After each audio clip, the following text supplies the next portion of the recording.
Hello, everyone, and a very warm welcome for another session of hospitality sales. The topic that we are going to cover today is the hospitality sales process. In that process, the first step is the prospecting of new customers, is what we are covering today. My name is Chavi Sahai, and I work as an assistant professor at AISSMS College of Hotel Management and Catering Technology. So the learning objective of this session are to learn about the various methods of prospecting. What are the various things that we do while prospecting? So these are the steps that are a part of the hospitality sales process, starting with prospecting, pre-approach, approach towards the customer, the negotiation that happen, how do you overcome the objections, closing in on the deal, and then follow up. For the session today, we are covering prospecting, and in the subsequent lectures, we'll cover rest of the steps. So what is sales prospecting? Sales prospecting can be defined as a process of searching for or identifying a potential customer or clients for the purpose of generating new business for the company. Sales prospecting involves reaching out to multiple individuals to find out which amongst them could be a potential customer. The goal of prospecting is to develop a solid database of people who are interested in your business or who are qualified as to fitting in a certain criteria, and then we reach out to them in hopes of converting them from potential customer to new customer. So what's a prospect or who's a prospect? A prospect would be a potential customer that has met your following criteria. First, that he falls in your target market. For example, if you have a 5-star deluxe hotel, probably you would not be targeting a company that has just the strength of maybe 10 to 15 employees, because they will not have any function of that scale to be doing it in a 5-star deluxe hotel. Not to comment on anybody's financial situation, just that their budget would be not that much. Then the prospect has to have means to buy what you're selling. So the financial aspect of the business also has to be considered. Third, the prospect should have the power to make the purchase decisions. The people you are speaking to should have some power in making the decisions. Otherwise, we are wasting our time. So once we have identified who meets the criteria, we move the prospect to the next step in the sales cycle. So third, we come to what is the various types of prospects in the sales language or the sales parlance that we say. First is the cold prospect, somebody who's just not interested in your product or services that you are selling. Another would be a warm prospect, somebody who's shown some interest while doing the sales call. When you're speaking to them, they have shown somewhat interest in your product or services that you are selling. Third would be a hot prospect, somebody who's really excited about the products that you are selling. So the process of sales prospecting involves categorizing the prospects into these categories. Next, we come to what's the difference between a lead and a sales prospect. Okay, before planning a sale, we have to do our research to identify the people or company who might be interested in your product. So first, a lead is a potential buyer, somebody who you see may become your customer later on. And a prospect is that kind of lead that has qualified or which seems to be ready or willing and able to buy the product or service that you are selling. Next, we come to the difference between a lead and prospect. A common confusion in sales and marketing world is the usage of words like leads and prospect. Any potential customer or client who hasn't been qualified as a prospect yet is your lead. Okay, for example, if you go to suppose you're selling apps in the technology sector, so you will go to a trade fair where you will show your app to a lot of people. So many people will be interested in that particular app. So all those people will be, you can term them as a lead. But then these leads align with the persona of your target, the people that you are targeting, then they will become your customer. So lead is a potential customer or a client who has expressed interest in your company or services, and a prospect is a lead that becomes a prospect if they match the criteria of your buyer's persona, which means the financial and all the other aspects that you want to target in a customer. Next, we come to why sales prospecting is important. What is the importance of it? Sales is the lifeline of any company. Naturally, sales representative play a crucial role in bringing in the cash flow by finding new prospects and converting them into customers.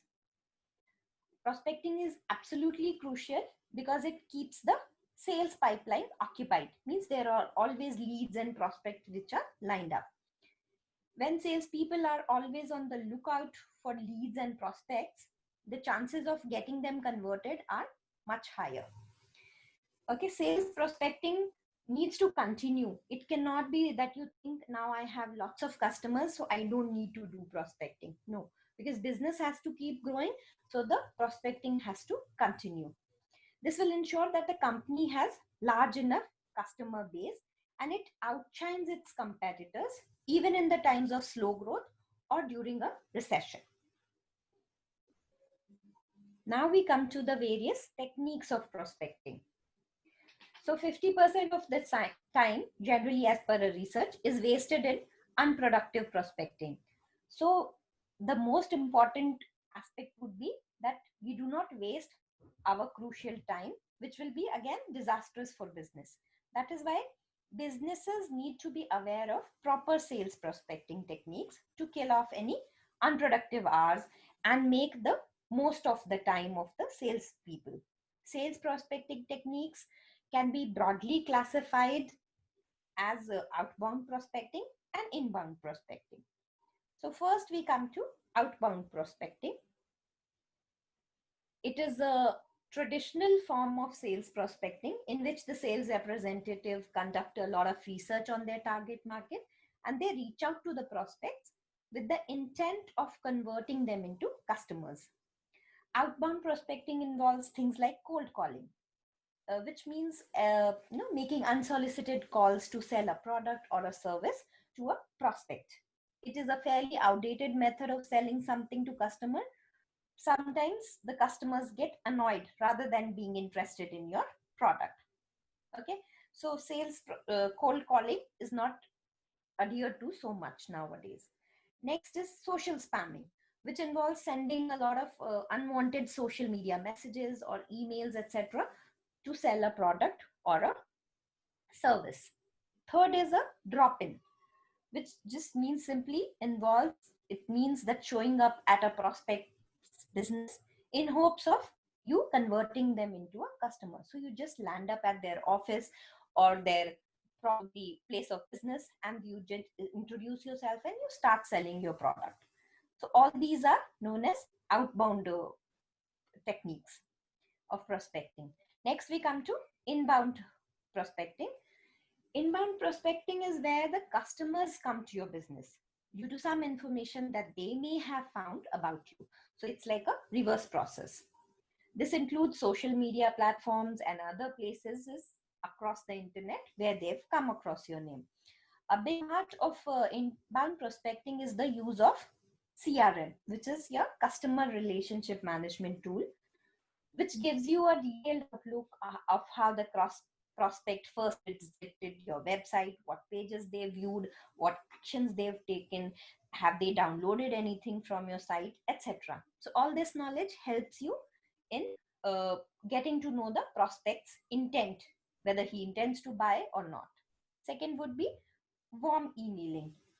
Prospecting can start off with a sales representative by introducing themselves via a warm email.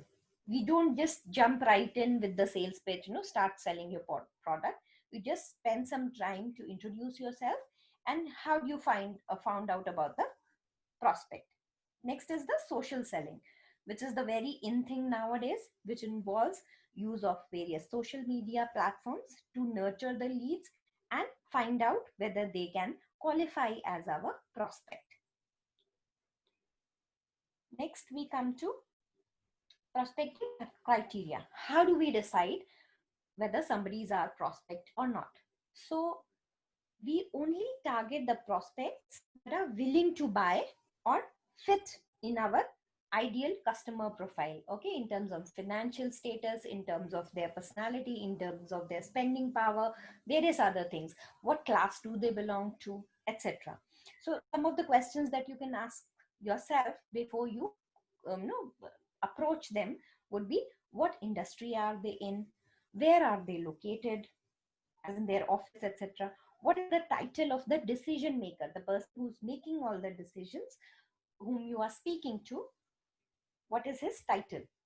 What can they spend, as in what would be their budget, and what challenges, if any, are they facing in terms of having an event in your hotel or any other things in terms of rooms booking, etc. So these are the some of the questions that help you decide. Next, we come to the prospecting strategy. The strategy that a hotel sales representative or as a department we should adopt is: you create a list of potential leads by conducting a research to find out the information about your prospect.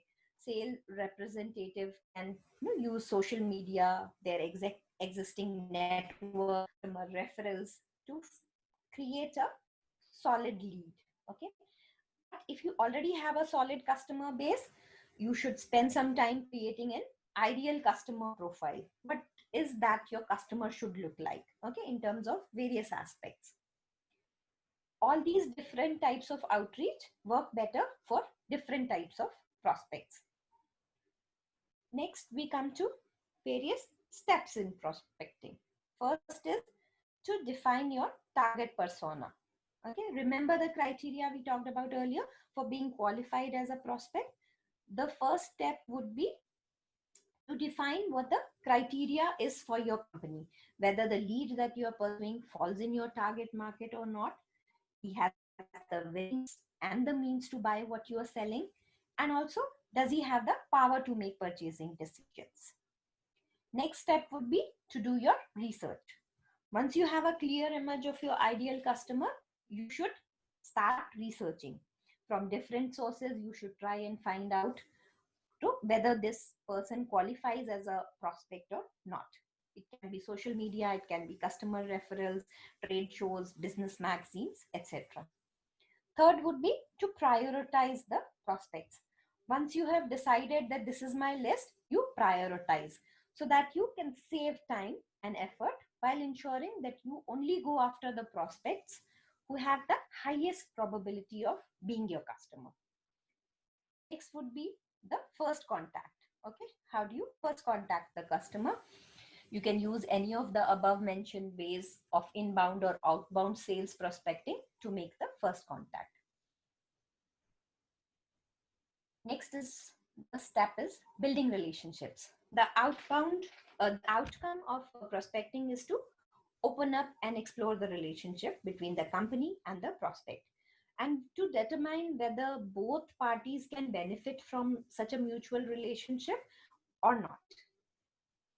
A key takeaway from this process is always to record the exchange between the sales representative and the prospect. As in, you make a report, you report to your sales manager, anything that happened during the meeting. We can always go back and check what was it look like earlier and how it is now.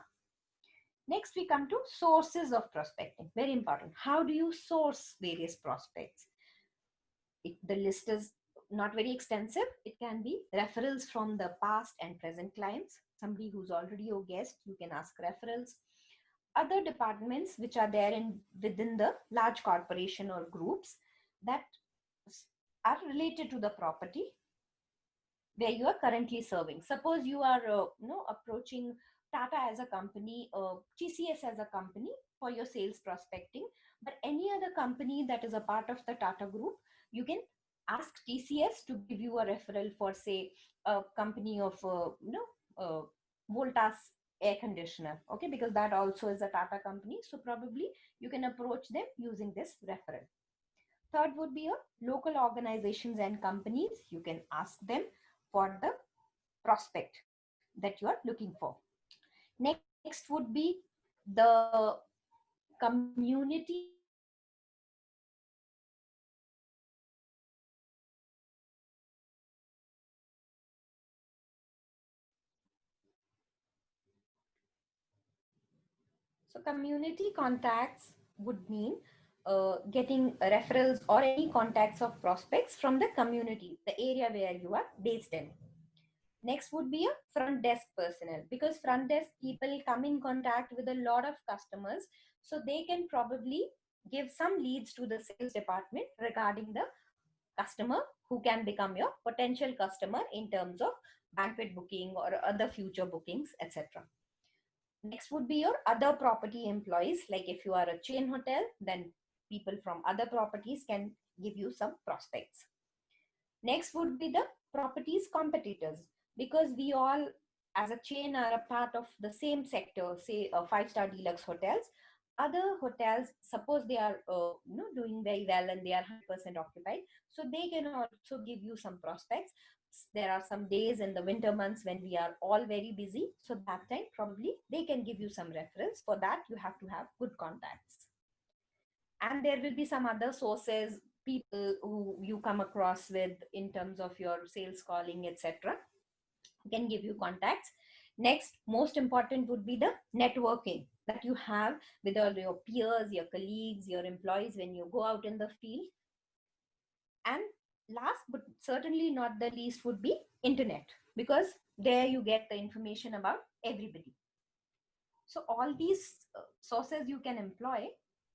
When you use all of the above mentioned strategies also, sometimes in sales field you are still going to hear a no from the customer.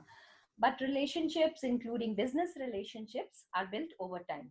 So the key is to be consistent in your pursuit of gathering amazing prospects and converting them into customers. So we come to the end of this session. I would like to thank you all for listening in. Please follow the link which is there in the description box and attempt the quiz.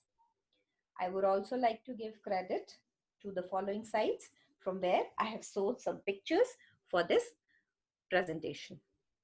Thank you, everyone.